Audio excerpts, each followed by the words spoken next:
¿Qué tal? Bienvenido, esto es Recalculando. Mire, yo quiero arrancar el programa del día de hoy hablándole de lo que está pasando en esta Argentina que el gobierno parece no ver. Y quiero hablarle de una obra de la literatura universal, un patrimonio de todos nosotros, una creación del maestro José Saramago. Saramago, este escritor portugués que falleció en el año 2010, pero que en el año 95 escribió un libro memorable que se llama Ensayo sobre la ceguera. Ensayo sobre la ceguera es una historia y es también al mismo tiempo una metáfora de aquello que muchos no quieren ver y sobre todo qué pasa cuando aquellos que no quieren ver terminan cumpliendo precisamente este objetivo, mirar para otro lado.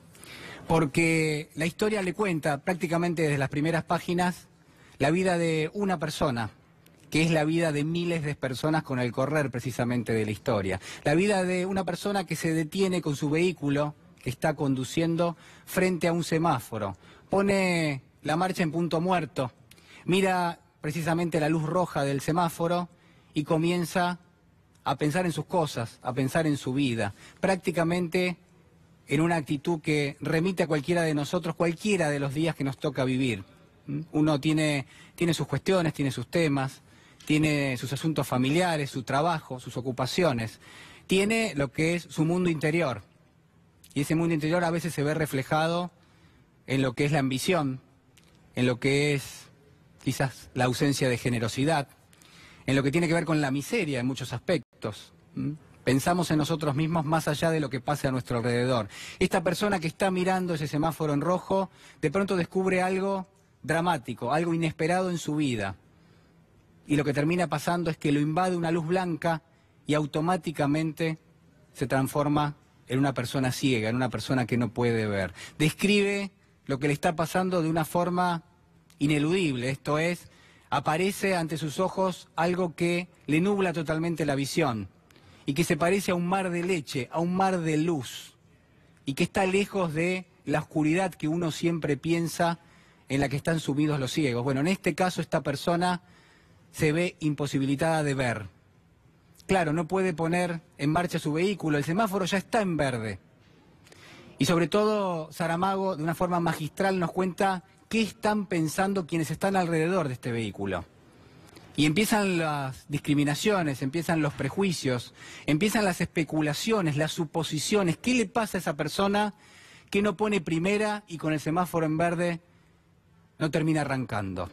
Hay quienes dicen seguramente tiene un problema, seguramente algo le pasó, tuvo un ACV, tuvo un ataque al corazón, está muerto, está hablando por celular, está mandando un mensaje de texto.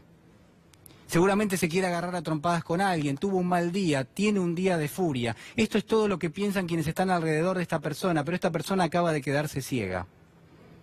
Y es la primera y no va a ser la única a lo largo de esta obra que es Ensayo sobre la ceguera de José Saramago, porque muy pronto alguien se arrima al vehículo y lo ayuda, lo lleva a su casa, le pregunta qué le pasó. Esta persona no sabe lo que le pasa, solo sabe que no puede ver. Y a partir de allí, Saramago nos cuenta otras historias en paralelo, de distintas personas que experimentan exactamente lo mismo, se quedan ciegas, se quedan en una penumbra que es luminosa, en este mar de luz que no deja ver absolutamente nada. Y muchos de ellos, en definitiva, con el correr de las páginas, terminan yendo a ver a un oculista. Y la historia se detiene allí, en el oculista y en la esposa del oculista. Porque en la consulta médica, este hombre de ciencia empieza a revisar a distintos pacientes, se da cuenta que muchos de ellos acaban de quedarse ciegos hace apenas algunas horas. Y este hombre se acuesta durante la noche, no sin antes consultar los libros y tratar de ver qué es lo que está pasando. Y es recién por la mañana que él descubre una triste realidad. Acaba de quedarse ciego también. Hay una epidemia, esa epidemia es la ceguera. Y este hombre recurre rápidamente a los resortes estatales, consulta en el Ministerio de Salud, quiere ver al ministro, quiere ver al secretario, quiere ver a un director nacional de salud, pero nadie lo atiende. Y el Estado mira para otro lado, el Estado le es indiferente. Y es el propio Estado el que termina decantando esta verdadera epidemia, el que termina amplificándola, al punto tal de que en algún momento el propio Estado, mirando para el costado, termina generando una especie de principio del caos.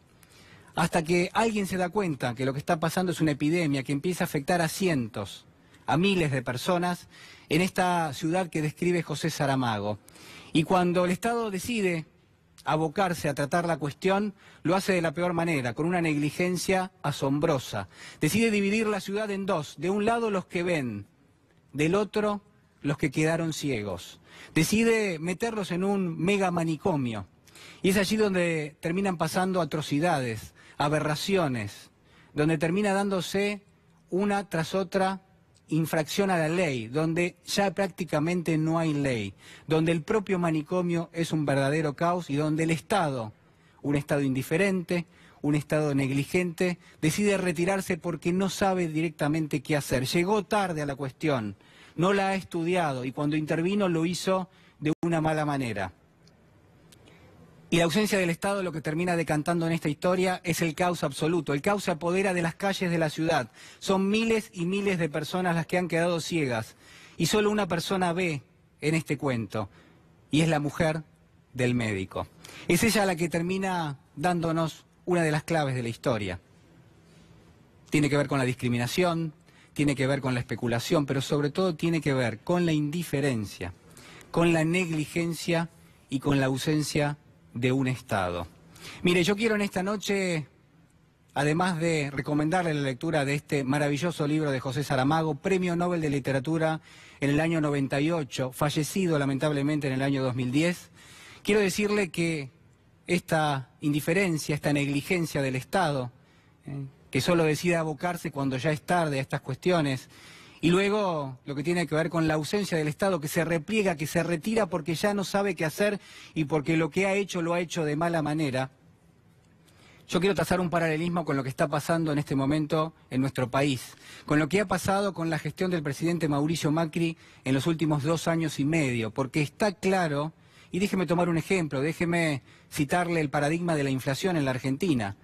Está claro que el gobierno primero fue indiferente a esa inflación. Dijo, miren, yo la voy a controlar de base. Y muchos le advertían, miren que si usted devalúa en una forma pronunciada, lo que va a terminar pasando es que eso va a generar más inflación. Pero claro está, el gobierno miraba para otro lado. Era totalmente indiferente a las advertencias. Y lo que terminó pasando en la Argentina fue que en el año 2016 hubo una inflación realmente enorme. Además hay que comentarle que después vino el Banco Central, quiso aplicar lo que eran metas de inflación. Posteriormente hubo distintos ministros que aplicaron la dolarización para las tarifas, una suba tras otro de lo que eran los precios de los servicios públicos. Y después de todo eso terminó llegando el ajuste también y la desregulación en el mercado de los combustibles. ¿Qué terminó pasando? La Argentina todavía tiene hoy una inflación que supera el 30%. Fue un Estado indiferente, fue un Estado negligente y después fue un Estado prácticamente ausente en un mercado liberado a lo que son las reglas del mercado. Déjeme contarle que el gobierno tiene un relato. El gobierno dice que lo peor ya pasó y que lo mejor está por venir. El gobierno dice que lo que le está pasando ahora, bueno, de alguna manera es producto de lo que viene de afuera, que es parte de la sequía, que tiene que ver con la suba de las tasas de interés en los Estados Unidos, pero no reconoce ni los problemas ni que el propio gobierno es parte del problema. Lo único que ha dicho el presidente de la Nación en las últimas semanas ha sido que quizás el error más importante haya sido pecar de optimista. Y uno se pregunta, ¿es el optimismo una enfermedad cuando uno no puede ver cuáles son los problemas de la Argentina? Probablemente sí. Déjeme contarle además que el gobierno enfrenta una situación realmente dramática. Y no hablo acá de cuestiones que tienen que ver con lo financiero, que obviamente, digo, ha sido una jornada realmente difícil en esa materia. Ha subido el dólar, el riesgo país está prácticamente en máximos. Pero quiero contarle 2 o 3 datos de la realidad, datos que recién compartíamos con Gustavo Silvestre. Por ejemplo, que 1 de cada 2 niños en la Argentina, y esto lo dice la Universidad Católica, prácticamente es pobre. Que 1 de cada 3 niños se alimenta en un comedor comunitario y que si no, no puede comer en su casa porque sus padres no tienen para darle de comer. Repito, son datos de la Universidad Católica, de aquellos que están monitoreando lo que es la deuda social. Pero yo le agrego algunos otros datos que tienen que ver con la realidad. El desempleo está en el 9,2% en este momento. Hay casi 2 millones de personas que no tienen trabajo. El Ministerio de Trabajo acaba de informar hace apenas algunas horas que en lo que va del año se perdieron 100.000 puestos de trabajo en el sector de la construcción, en el sector industrial. Son 100.000 puestos de trabajo que pertenecían al sector formal de la economía, no al sector informal. Y hay muchísimas otras cuestiones. Está cerrando por estas horas la empresa Mabe. Hacía lavarropas y heladeras, hay 60 personas en la calle. Pero además 358 despidos en la agencia Telam y tantas otras cosas que seguramente usted sabe y yo también. Por ejemplo, yo le hablaba del riesgo país, le hablaba del dólar, le hablaba también de lo que ha sido en principio una dolarización en la Argentina que en lo que va del año prácticamente ya se va 14.000 millones de dólares, pero que si uno lo estira hasta fin de año, el gobierno va a necesitar 19.000 millones de dólares extra. Está claro que ni siquiera la plata que presta el Fondo Monetario va a alcanzar para estas cuestiones. Quiero decirle además, y ya para terminar, que el gobierno sigue insistiendo con un diagnóstico que es totalmente errado. La Argentina tiene un problema que hace a lo que son sus cuentas externas y tiene otro problema que tiene que ver con la generación de puestos de trabajo y con la generación de actividad económica a nivel doméstico. Ninguna de estas dos cuestiones es mencionada por los funcionarios del gabinete económico. Y uno se pregunta, ¿qué están mirando si no están atendiendo estas cuestiones? Para terminar, quiero recuperar esos tres conceptos: la indiferencia, la negligencia y la ausencia del Estado. Y déjeme decirle que creo que no nos quedamos ciegos, como señalaba Saramago. Creo que estamos ciegos, repetía el autor portugués. Ciegos que ven, decía Saramago, y ciegos que viendo precisamente no ven.